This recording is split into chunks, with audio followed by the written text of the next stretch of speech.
द्वितीय यानी दूसरे स्थान यानी धन स्थान में गुरुदेव का प्लेसमेंट। मंत्रेश्वर महाराज कहते हैं कि ऐसा इंसान बुद्धिमान, अच्छे मुख वाला, बोलने में कुशल, उत्तम भोजन प्राप्त करने वाला और बहुत से सुखों को प्राप्त करता है। ये फल भावाश्रय फलों के अनुसार है। उसका कारण है कि लग्नानुसार थोड़ा अलग लेवल पे फल बताया जाता है और वो सब की चर्चा हम लोग इस वीडियो के नेक्स्ट पार्ट में करते हैं, क्योंकि ये शॉर्ट वीडियो है। तो उसमें जो पुस्तक में भावाश्रय फलों के अनुसार जिस ग्रह के बारे में जो बोला जाता है वो हम वैसा का वैसा आपको अक्षरश वैसा ही बताते हैं। जय माता की मित्रों, आज चर्चा करते हैं गुरुदेव अगर आपके दूसरे स्थान में विराजमान हो कर्क लगन वालों के लिए तो किस तरह के फलों को हम लोग समझ सकते हैं। एक चीज हमेशा ध्यान रखिएगा कि ये जो लग्नानुसार जो पाठ चल रहे उनमें जो फल बताए जा रहे वो उस ग्रह के वो फल हैं जब जिस ग्रह पे किसी भी और ग्रह की दृष्टि या युति ना हो या उनके अगल बगल सान्निध्य में कोई दूसरे ग्रह नहीं बैठे। स्वतंत्र प्रभाव होना चाहिए, स्वतंत्र उनकी दृष्टि होनी चाहिए। कि मान लीजिए कि गुरुदेव की नवम दृष्टि आपके दशम स्थान में द्वितीय भाव में बैठने की वजह से आपके दशम स्थान में नवम दृष्टि आएगी। वहां पहले से अगर कोई ग्रह बैठा है तो उस दृष्टि के फल में परिवर्तन हो जाएगा। तो वो तारतम्य आपको देखने के बाद में अपनी फलादेश में वो लगाना पड़ेगा। हालांकि अलग अलग वीडियो को अभी लग्नानुसार फलों का अध्ययन चल रहा है। उसके पहले भी हमने नक्षत्रानुसार और भी बहुत तरह के आपके कारकत्व के हो या और भी कई तरह के वीडियो, अभी तक 800 वीडियो हम इस चैनल में पोस्ट कर चुके। तो आपको अगर ज्योतिष के विषय में जानकारी करनी है तो आपको शुरू से सुनते हुए आना पड़ेगा। नहीं तो एक किसी वीडियो को देखने के बाद में अगर आप कमेंट करेंगे तो फिर उसको समझाना थोड़ा आसान नहीं होता। हालांकि हम हर कमेंट का आंसर देते और इतना वो भी हमको याद नहीं रहता है कि जो कमेंट हमारे पास आया है उस कमेंट का पार्ट हम दिए हैं कि नहीं दिए। हम अपनी तरफ से पूरा आंसर देते हैं, अभी तक सब कमेंट का आंसर दिया है। लेकिन आप कमेंट करने के पहले आप भी कम से कम अगर आप ज्योतिष सीखना चाहते हैं तो, क्योंकि ये चैनल ही ज्योतिष के लिए है, ये चैनल कोई पेड चैनल नहीं है जिसमें हम किसी की कुंडली का अध्ययन करें और उसके बाद में आपसे धनार्जन करें। उसके लिए हमने ये चैनल बनाया ही नहीं है। इस चैनल बनाने का मकसद केवल इतना है कि ज्योतिष के बारे में जो भ्रम आपके दिमाग में रखा हुआ है उस भ्रम को हम अपने लेवल पे कितना % निर्मूल कर सकते, वो ही मकसद है और कोई मकसद नहीं है। न आपसे कोई धनार्जन की इच्छा है, न ये इच्छा है कि आप इस चैनल को सब्सक्राइब करो। यह आपकी अपनी इच्छा के ऊपर निर्भर है कि अगर आप ज्योतिष सीखना चाहते हैं और आपको समझ में आ रहा है हमारी बताई हुई बातें तो आप जरूर सब्सक्राइब करो, और अगर नहीं समझ में आ रहा है तो आप स्क्रॉल करो, आप दूसरी जगह प्लेस करो, कोई टेंशन नहीं है उसके लिए। लेकिन कुंडली का प्रिडिक्शन हम नहीं देते। उसके लिए हाथ जोड़ के माफी चाहते हैं कि इतना आसान नहीं है किसी भी कुंडली का प्रिडिक्शन देना। और बहुत सी पुस्तकें जब आप ज्योतिष की पढ़ते हैं तो उसमें बहुत से नियम बनाए हैं हम लोगों के ऋषि मुनियों ने कि किस तरह से कुंडली का प्रिडिक्शन देना चाहिए और कब देना चाहिए। तो हमारी कोशिश उन नियमों को फॉलो करने की है, इसलिए हम कुंडली का प्रिडिक्शन ऑनलाइन कभी नहीं देते। आगे बढ़ते हैं। आपके कर्क लगन में गुरुदेव छठे स्थान और 9वें मतलब भाग्य स्थान का स्वामित्व लेके हो, प्लेस आपके दूसरे स्थान। तो दूसरे स्थान में जब प्लेस होते हैं तो मंत्रेश्वर महाराज कहते हैं कि षष्ठेश अगर धन भाव में हो तो जातक साहसी, कुल में प्रसिद्ध, परदेशी, सुखी, वक्ता एवं सदैव अपने कार्य में लगने वाला होता है। अब छठा स्थान आपके संघर्ष का है। संघर्ष एक अलग मात्रा में, अलग लेवल पे ज्ञान के साथ जब डेवलप होता है तो अच्छा वक्ता, वक्ता मतलब वाणी, वाणी का स्थान दूसरा स्थान है। तो संघर्ष करके कोई ज्ञान प्राप्त करता है, क्योंकि गुरुदेव ज्ञान के कारक है, तो वक्ता ऑटोमेटिक अच्छा होगा, अच्छी वाणी प्रोवाइड करवाएगा आपको, अच्छा ज्ञान आपको प्रोवाइड करवाएगा। लेकिन ध्यान रखिएगा, यह सिंह राशि है, सिंह राशि का अपना एक इफेक्ट होता है, यह स्थिर राशि है। यहां पे जब गुरुदेव विराजमान होते हैं तो इनका फल आपको मिलेगा ही मिलेगा, इनको हटाना थोड़ा मुश्किल है। ये आपकी वाणी में ओजस्विता लाएंगे, ये परिवार का पालन करेंगे, ये धन के प्रति लालायित रहेंगे। इसको आप ये नहीं बोल सकते कि गुरुदेव है और ज्ञान के कारक है, देवताओं के गुरु है, परोपकारी होने चाहिए, लोगों का भला करने वाले होने चाहिए। करेंगे, सब कुछ करेंगे, लेकिन वो एक कहावत है ना, हम लोगों के साइड में बोली जाती है कि भूखे भजन न होए गोपाला, ये लो तेरी कंठी माला। तो ये बगैर धन के तो कोई काम नहीं करेंगे, धन इनको चाहिए। और धन के साथ साथ इनकी अपनी शर्तें हैं कि अपनी शर्तों के अनुसार धन लेते हैं। ये ऐसे ही धन आप जाके इसको इनको दान देने की कोशिश करेंगे, ये नहीं लेंगे। दान किसी का स्वीकार नहीं करेंगे। हाँ, दान देंगे जरूर, दान देने की प्रवृत्ति इनके अंदर जरूर रहेगी, लेकिन स्वीकार नहीं करेंगे। उसका सबसे बड़ा कारण है कि इनकी अपनी पंचम दृष्टि अपने छठे स्थान पे प्रोवाइड होगी। जब अपने ही मूल त्रिकोण राशि को जब ये पूर्ण दृष्टि से देखेंगे तो छठे स्थान को धर्म प्रवीण बना देंगे। धर्म प्रवीण मतलब, अब धर्म का आप किसी भी चीज में आप धर्म को जब लेके आते हैं तो आप ये सोचते हैं कि धार्मिक होना मतलब मंदिरों में जाना, मठों में जाना, गो ब्राह्मण का सेवा करना, धर्म के नाम पे कुछ दान दक्षिणा करना, अच्छी बात है। लेकिन उसमें आप अगर धार्मिक है, अपने आप को समझते हैं, तो हमारा सोचने का तरीका थोड़ा अलग है। छठा स्थान आपकी सर्विस का है। आप कहीं पे कोई सर्विस करते हैं, कोई सर्विस देते हैं किसी को, चाहे आप सर्विस कर रहे हो, कहीं नौकरी वगैरह कर रहे हो या एमएनसी वगैरह में बड़ी बड़ी कंपनियों में काम कर रहे हो, तो आप सर्विस देते हैं और उसका मेहनत का पैसा लेते हैं।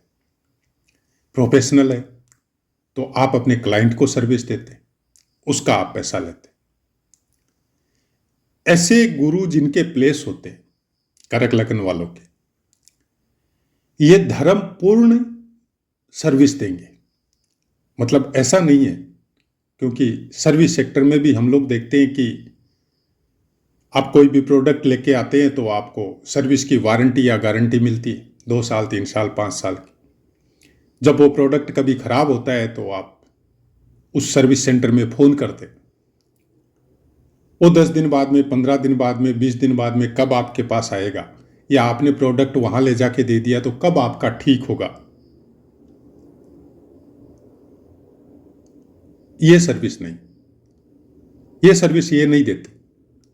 ये सर्विस देते हैं कि आपसे पैसा लिया है तो पूरी ईमानदारी के साथ और तुरंत उस प्रॉब्लम को सोल्व करके आपको अपनी सर्विस प्रोवाइड करवाएंगे।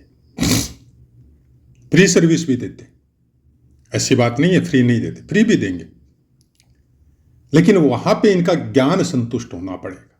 ज्ञान बोले क्या, बोले ज्ञान के लिए इनको ये कॉन्फिडेंस होना पड़ेगा कि सामने वाला बहुत सही आदमी, बहुत अच्छा आदमी।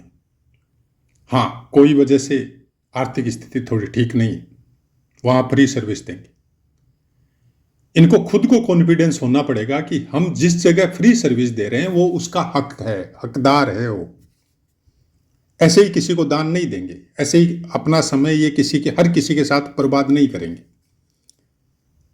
इनको खुद को पूरी तरह संतुष्ट होने के बाद में ये सामने वाले को सर्विस भी देंगे, धन भी देंगे, जैसी उसकी इच्छा होगी उसके अनुसार उसकी हेल्प करेंगे। लेकिन आप ये सोचे कि ये भंडारा लगाएंगे, जन सेवा का कोई कार्य करेंगे, नहीं करेंगे।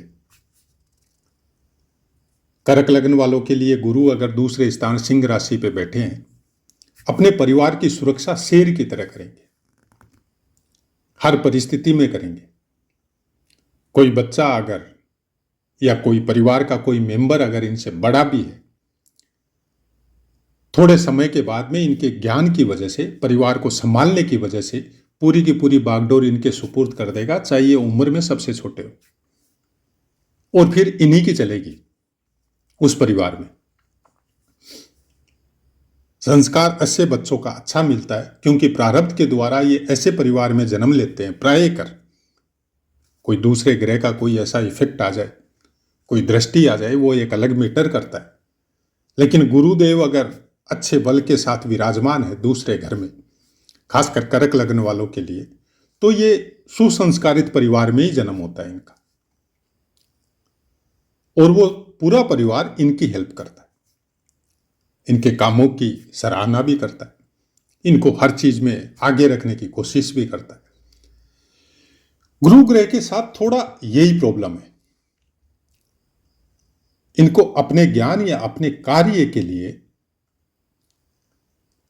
प्रशंसा की जरूरत नहीं है, लेकिन सम्मान ये चाहते हैं। इनको आप अपमानित नहीं कर सकते। इनको अपमानित करने का मतलब है कि एक बार इनके मन में कोई गांठ लग गई किसी के प्रति, तो फिर ये मरते दम तक उससे बात नहीं करेंगे। पारिवारिक पृष्ठभूमि की वजह से, अपने रिश्तों की वजह से, ये अलग बात है सम्मिलित रहना पड़े, लेकिन वो गांठ इनकी कभी नहीं खुलती है। ये गुरु ग्रह का कुछ विशेष इफेक्ट होता है। अब इसको आप अभिमान ले सकते हो।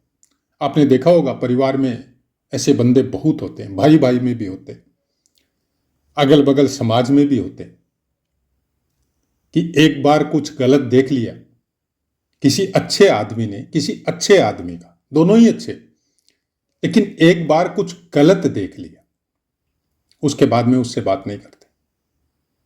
अब उसने जिसका गलत देखा उसने भूलवश किया हो या वो अपने प्रारब्धवश किया हो, लेकिन ये किसी को बताते भी नहीं है।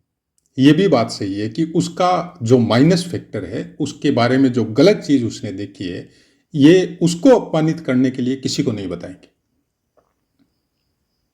दूसरे ग्रह का गुरु का ये इफेक्ट होता है। गुरु ग्रह का प्रायकर ऐसा ही इफेक्ट होता है। एक बार किसी के साथ इनकी ट्यूनिंग सेट नहीं हुई, फिर जिंदगी भर उसके साथ ट्यूनिंग सेट नहीं हो सकती इनकी।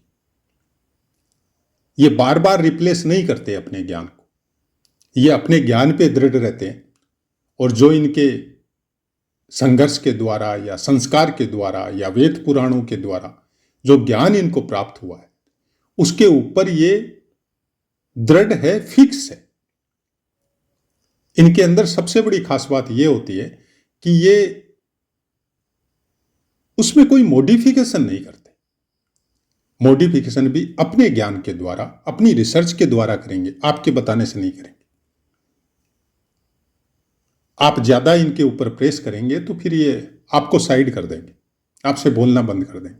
ऐसा कुछ भी इफेक्ट दूसरे स्थान पे गुरु होने से, छठे स्थान का स्वामित्व लेके जब विराजमान होता है, तो ऐसा कुछ इफेक्ट आपको प्राप्त हो सकता है। अब मंत्रेश्वर महाराज कहते हैं कि भाग्येश अगर धन भाव में बैठा हो तो जातक पंडित, जनप्रिय, धनी, साथ में कामी एवं स्त्री पुत्र सब सुखों से युक्त होता है। अब इसमें एक चीज देखी होगी आपने कि धनी होगा, आपने इस चीज के ऊपर गौर किया होगा, क्योंकि छठे स्थान का स्वामित्व इनको प्राप्त है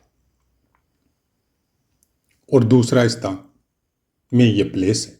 छठे स्थान पे ये अपनी पूर्ण दृष्टि दे रहे, मतलब दूसरा, छठा और दसम, यह आपका धन त्रिकोण है, अर्थ त्रिकोण जिसको बोला जाता है। अब जब ये अर्थ त्रिकोण में पूर्ण दृष्टि बैठी है इनकी, और बैठे भी अर्थ त्रिकोण में है, गुरुदेव का एक विशेष बात है, क्योंकि इनकी दृष्टि पंचम और नवम रहती है, इन दृष्टियों का भी विशेष महत्व होता है। उसके बारे में जब वापस इन दृष्टियों की विवेचना के पाठ जब शुरू करेंगे तब बताएंगे। गुरुदेव जिस भी त्रिकोण में बैठे, धर्म में हो, अर्थ में हो, काम में हो, मोक्ष में हो, बाकी उन दो स्थानों पे भी इनकी पूर्ण दृष्टि रहती, क्योंकि हर त्रिकोण पंचम और नवम होता है। अब अगर दशम में ये प्लेस होते हैं तो आप देखिए दूसरे और छठे स्थान पे दृष्टि रहेगी, और दूसरे में प्लेस है तो छठे स्थान और दशम स्थान पे दृष्टि। अब जब दशम स्थान पे, जब कर्म क्षेत्र पे या कार्मिक जो कर्तव्य आपके है, हम लोग जो बोलते हैं कि हम लोगों के कर्म कैसे होने चाहिए, ऐसे इंसान अपने कर्मों के प्रति बहुत विशेष सजग होते हैं। अगर व्यापारी है तो कभी गलत काम नहीं करेंगे, अगर प्रोफेशनल कोई गवर्नमेंट सर्वेंट है तो भी गलत काम नहीं करेंगे, और छोटी मोटी अगर कोई सर्विस भी कर रहे हैं और 1000 लोग लालच किसी ने इनको दिया तो भी चीटिंग वाला काम नहीं करेंगे। और सबसे बड़ी बात यह, संतुष्ट होते हैं। जो धन इनको मिलता है सर्विस के द्वारा, प्रोफेशन के द्वारा या बिजनेस के द्वारा, उसमें संतुष्ट रहते हैं। धन इनको चाहिए क्योंकि अर्थ त्रिकोण है, लेकिन धन के लिए गलत काम गुरु नहीं करवाएंगे, वो अलग बात है। हम प्राय कर बोलते हैं कि आपके बाकी ग्रहों का इफेक्ट क्या आ रहा है आपकी कुंडली में, कि दशम स्थान या दूसरे स्थान पे किसी और ग्रह की भी दृष्टि या युति है, तब फिर मैटर थोड़ा अलग होता है, और उस ग्रह के कारकत्व आप उसके साथ सम्मिलित करके उस चीज को आप पिन कर सकते हैं, निकाल सकते हैं। लेकिन गुरुदेव ऐसे काम नहीं करते। गुरुदेव अगर दूसरा कोई ऐसा कोई ग्रह जैसे इनके ऊपर दृष्टि आ रही है, या छठे स्थान या दशम स्थान से कनेक्ट है, और आप हर तरह के अगर कर्म कर भी रहे धनार्जन के लिए, तो भी जिस समय गुरुदेव की महादशा आएगी या गोचरवश जब जब वो इन स्थानों से गोचर करेंगे, या उस महादशानाथ से ये पंचम नवम होंगे और इनकी अंतरदशा भी आएगी, तब तब आपके गलत कर्मों को ये छुड़वा देंगे। किसी को बोलने की जरूरत नहीं पड़ेगी, खुद के अंदर ही कुछ इस तरह की प्रवृत्ति आएगी कि नहीं, अभी ये सब काम नहीं करने, सही रास्ते पे चलना है। कोई भी गलत काम करके, कोई भी गलत आचरण करके अपने जीवन को खराब नहीं करना। इस तरह की प्रवृत्ति, इस तरह का ज्ञान आपको गुरु प्रोवाइड करवाते हैं, चाहे आपने कहीं पढ़ा हो, चाहे आपने सीखा हो, चाहे गुरुमुख से सुना हो, चाहे कहीं से भी नहीं सुना हो। लेकिन इनकी अंतरदशा, इनकी महादशा या और किसी ग्रह की महादशानाथ से गोचरवश जब ये पंचम नवम आते हैं,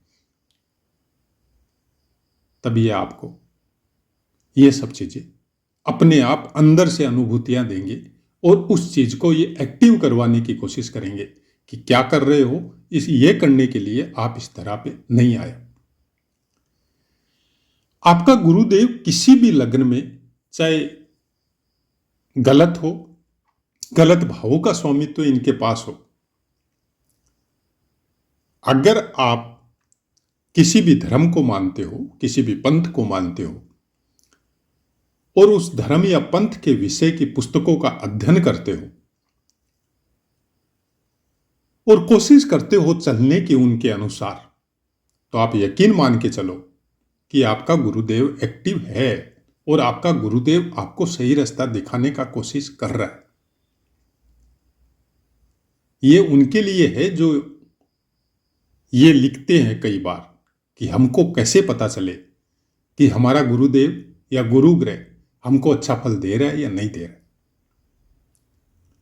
अब उसमें मुसीबतें आएगी। आप देखिए दशा का कॉम्बिनेशन कि राहु की महादशा के बाद में गुरुदेव की महादशा का पदार्पण होता है, शुरुआत होती है। और राहु की महादशा में आदमी वो सब कृत्य करता है भोगों के लिए, धन के लिए, जो उसको चाहिए भौतिक जगत में, जो वस्तु, जो सामान, जो काम उसको चाहिए, उसमें वो सब कुछ करता है। तब फिर गुरुदेव का दंड विधान चालू होता है, क्योंकि वो इन चीजों को आपसे छुड़वाने की कोशिश करता है। तो ऑटोमेटिक दंड मिलना चालू हो जाता है, क्योंकि कोई वर्ग से आपको धन आ रहा है और आपके मन में ग्लानि आ गई, तो वो जो संक्रामक पीरियड है उस समय में फिर आप ऐसा सोचते हैं कि हमारे पास धन आना बंद हो गया, क्योंकि आप उस धन से दूरी बनाने लग गए अपनी अच्छी अनुभूति की वजह से। तब फिर ये बोला जाता है कि गुरुदेव की महादशा कष्टकारी गई। कष्टकारी नहीं गई, वो आपको सही रास्ता दिखाने की कोशिश कर रही है। लेकिन इसका उल्टा इफेक्ट कब होता है? राहु आपका योग कारक है, मान लीजिए तीसरे और 11वें स्थान में प्लेस है, अच्छा करेगा। लेकिन राहु का विशेष इफेक्ट है, अच्छा करेगा कैसे?